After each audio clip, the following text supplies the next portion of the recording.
की है और आज नरेंद्र मोदी जी ने बिरसा मुंडा को और समस्त आदिवासी भाइयों बहनों का सम्मान करने के लिए आदिवासी गौरव दिन की शुरुआत की।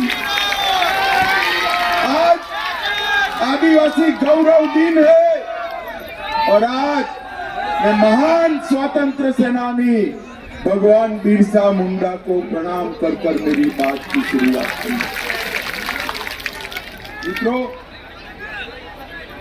छत्तीसगढ़ में पहले चरण का चुनाव समाप्त हो गया है। पहले चरण में क्या हुआ वो आप सभी को सुनना है क्या?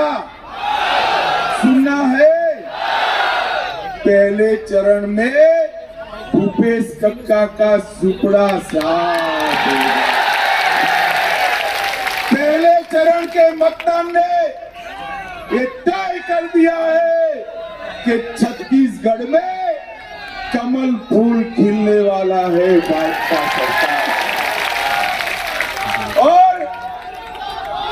और मुझे आज किसी पत्रकार ने बताया कि सट्टेबाज भी अब कह रहे हैं कि सट्टाबाजी करने वाली ये सरकार जा रही है कमल फूल की सरकार।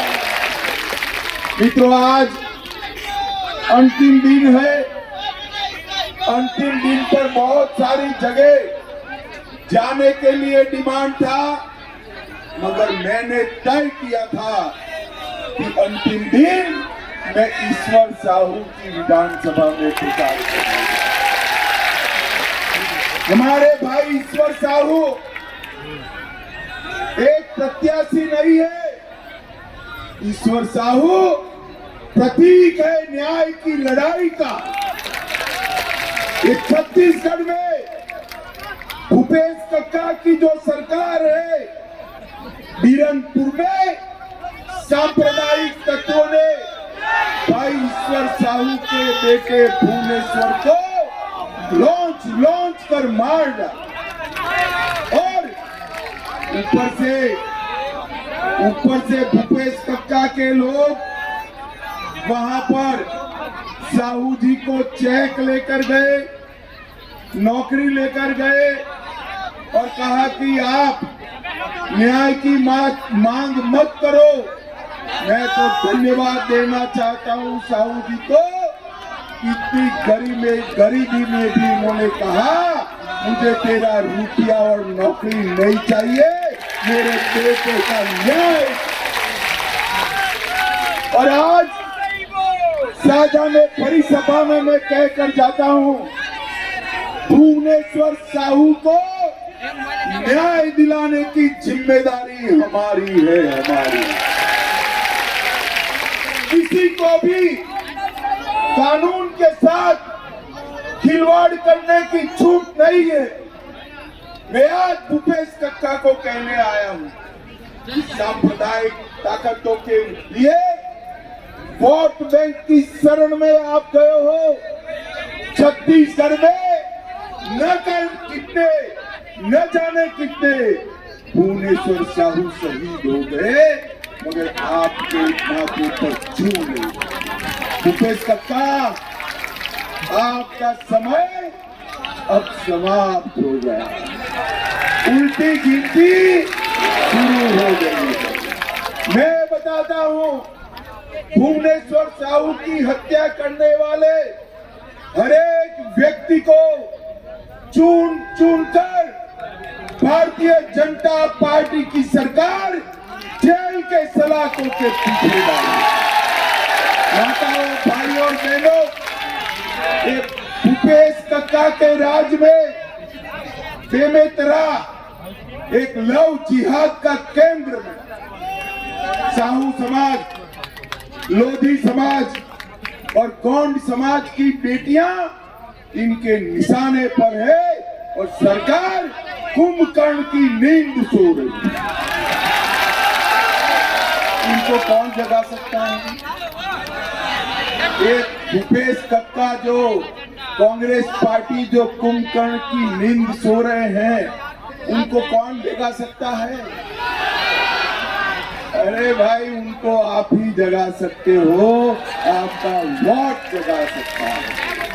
17 तारीख को उलटफेर कर दो, भूपेश कक्का की सरकार की जगह कमल फूल की सरकार ला दो। मैं आपको वादा करता हूँ कि ये जो लव जिहाद चल रही ना, करने की किसी की हिम्मत नहीं होगी, हिम्मत नहीं। भाई और बहनों, ये भूपेश कक्का की सरकार ने दुर्ग संभाग को बर्बाद कर रखी। ये दुर्ग संभाग रमन सिंह सरकार के समय में शिक्षा का केंद्र बना हुआ था। पूरे छत्तीसगढ़ के युवा दुर्ग में शिक्षा के लिए आते थे।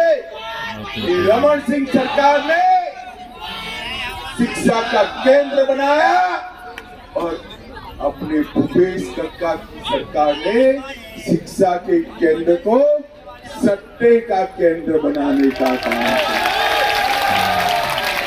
और भाई, सट्टा करना था तो अपना नाम रख देते, महादेव के नाम को क्यों पसंद? महादेव के नाम को क्यों पसंद? एक और मोदी जी चंद्रयान को चंद्रमा पर पहुंचता है तो वो स्पॉट का नाम शिव शक्ति स्पॉट रखकर महादेव और शक्ति को प्रणाम करते हैं। और दूसरी ओर भूपेश कक्का सट्टे की ऐप का नाम महादेव ऐप रखकर महादेव का अपमान करने का काम करते हैं। मैं आज बताने आया हूं भाई, गलती से भी भूपेश कक्का आ गया ना तो महादेव का नाम आप ले नहीं पाओगे, क्योंकि महादेव का नाम आते ही भूपेश कक्का को डर लगता है कि पुलिस आ जाएगी। छत्तीसगढ़ के युवाओं को सट्टे के धंधे में लगाने का काम कर आपने बहुत बड़ा पाप किया है। मैं फिर से कहता हूँ भूपेश कक्का, आपकी उल्टी गिनती शुरू हो गई। भूपेश कक्का, आपकी उल्टी गिनती, जोर से बोले, आपकी उल्टी गिनती। पूरे छत्तीसगढ़ में बेकारी, बेरोजगारी, पीएससी भर्ती में घोटाला, लोग वहां तक त्रस्त हो गए कि निवस्त्र होकर दलित युवाओं ने रायपुर में जुलूस निकाला। आजादी के बाद कोई भी राज्य में निवस्त्र युवाओं का जुलूस नहीं निकला, सिर्फ और सिर्फ भूपेश कक्का के शासन में। भाइयों और बहनों, आप चिंता मत करो, 3 दिसंबर को भाजपा सरकार बनने वाली है और मोदी जी की गारंटी है 1 लाख सरकारी पदों में एक साथ पारदर्शी भर्ती करने का काम भाजपा सरकार। मित्रों, मैं तो श्री राम के नौनिहाल में आया। नैनीहाल है ना भाई? अरे यार बताओ जोर से, है या नहीं है? ये कौशल्या माता का घर है या नहीं है? मुझे बताओ, अयोध्या में राम मंदिर बनना चाहिए या नहीं बनना चाहिए? अरे जोर से बोलो, बनना चाहिए या नहीं बनना चाहिए? ये कांग्रेस पार्टी 70 साल से राम मंदिर को लटका रही थी, अटका रही थी, भटका रही थी। मोदी जी ने इसका भूमि पूजन किया और 22 जनवरी 2024 को रामलला की प्राण प्रतिष्ठा अयोध्या से हुई। अरे सादा वालों, ये राहुल बाबा है ना, राहुल बाबा जानते हो ना, इधर कहीं घूमते हैं। आज आसपास में ही घूमते हैं। और राहुल बाबा 2014 से 19 तक मुझे बहुत परेशान किया। आपको मैं सच बताता हूँ, बहुत परेशान। मैं पार्टी का अध्यक्ष था, मुझे हर रोज ताना लगाते थे कि मंदिर नहीं बनाएंगे, तिथि नहीं बताएंगे। इसलिए मैं आज साझा वालों के सामने राहुल बाबा को तिथि बताने आया हूँ। राहुल बाबा 22 जनवरी 2024 को मोदी जी की प्राण प्रतिष्ठा करेंगे। साझा वालों, अयोध्या में श्री राम का दर्शन करना है ना? अरे जोर से बोलो, करना है ना? माताओं बहनों को अयोध्या में दर्शन करना है ना? चर्चा होगा नहीं होगा? मैं बताता हूँ, नहीं होगा। कमल फूल की सरकार बना दो। 3 दिसंबर को बारी बारी सभी छत्तीसगढ़ वालों को भाजपा सरकार अयोध्या में श्री राम का दर्शन। माताओं, भाइयों, बहनों, ये भाजपा की गारंटी है। अयोध्या में श्री राम लल्ला का दर्शन हम सभी छत्तीसगढ़ वासियों को कराएंगे। भाई और बहनों, ये जो कांग्रेस पार्टी है, उसने हमेशा पिछड़ा समाज का अपमान कर।